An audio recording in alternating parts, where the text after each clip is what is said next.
So I'll give you a really cool story of this couple who came in. They had two different natures, but I'll take it even a step further because it's hard for Myers-Briggs to scale up to say a national level. But looking at different countries, you can see that countries value different relationships with money and time and have a different kind of energy. So, you think about the Spanish, they love the siesta, right? They love the siesta. And then they're out late at night partying. So there's a cultural thing that can be taking place. And this gets to the current state of the art, which is personality and story.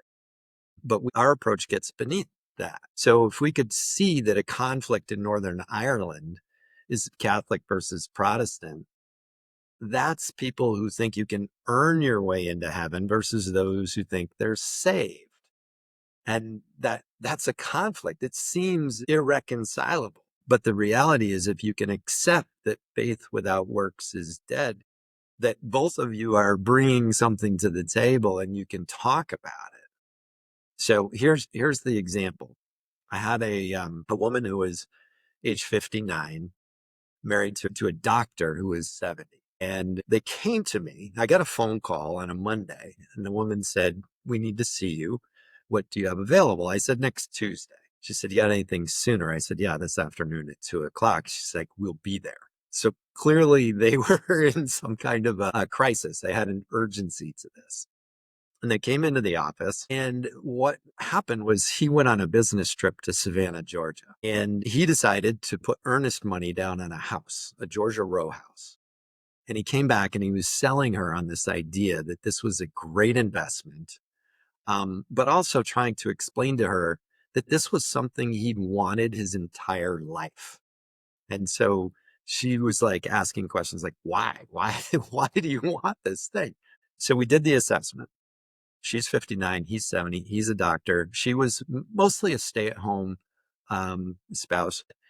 So immediately I'm looking at it, I'm like, okay, there's a stage of life thing going on here. She's wondering, when's he going to retire? And he's wondering, what's my legacy?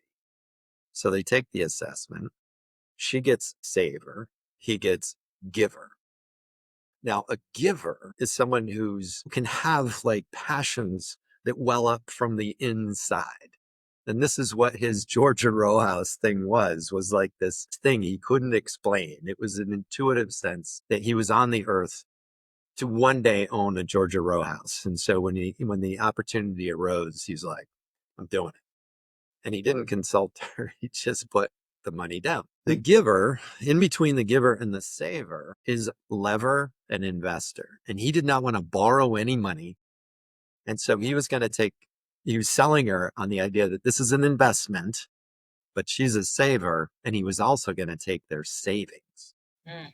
So he was going to raid the investments and savings that are dear to her because he didn't want to borrow any money. And so we got them to see that their disagreement was on not whether or not to do it, but we were hired to show them that it would be a perfectly legitimate thing to do given their financial circumstances. But the question was how to do it. And so we showed them that it actually diversified their portfolio.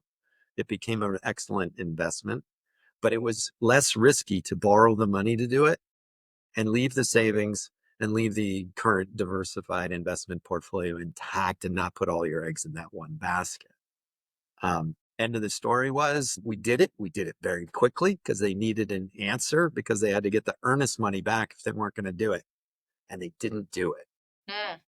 They bought a smaller one and he borrowed some money. And so, it has a happy ending, but it has a happy ending because they found somebody who could get them to understand each other like really quickly, because they had less than 4 days to ask for the earnest money back. You Uh,